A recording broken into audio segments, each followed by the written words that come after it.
You really are your own worst enemy. Now, my name's Ian. I don't know much, but here's something I do know. Most of us, I'm going to say myself included, we really are our own worst enemies. And I'm going to talk about one small sliver of the pie on how that's true. So one of those things is we leave shit undone all the time. We don't complete the tasks that we start. We don't finish the project. We don't stay true to what we say we're going to do. And what that creates is something called an open loop. It creates an open loop in your mind where your brain is still going to be, it's like a computer, right? It's like random access memory, like in your computer. It's the memory that you can access on a consistent basis. And what happens is over time, you get so many of these things that your brain is working on and trying to keep open and have some level of attention on, that you can't actually put mental focus and cognitive capability towards the outcomes that you want to create. It doesn't work because your brain is so powerful until the point where it's so bogged down with bullshit that you can't actually complete and accomplish what you want to accomplish. And it's because you're not giving yourself the opportunity to create the outcomes that you want to create. And so there's so much to that. But one simple thing that you can start, that everybody can start, and that the most successful people in any walk of life do, is they get done the shit that they say they're going to get done. Or they don't do certain things, right? Like there's this whole power of no concept.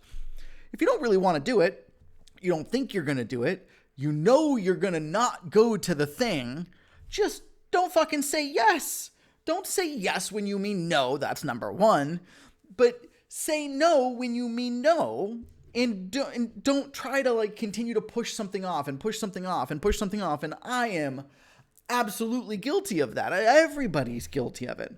The power starts to become when you say, I'm going to do X number of things today. Maybe it's 3, maybe it's 1, maybe it's 100, whatever. Say, I'm going to accomplish these things today.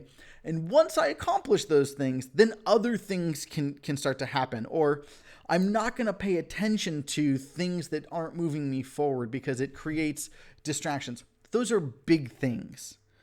But when we distill it down into the actionable every day, you open up an email, you look at the email, you then take a phone call. You don't want to do the email, and so you do a different email, but you still are thinking about the email that you need to do. Or, maybe it's your wife or your husband has created a laundry list of stuff for you to do when you get home, and you're thinking about all the things you need to do, or that your kids have to go to this sports event, or that you have this appointment, or that it doesn't matter.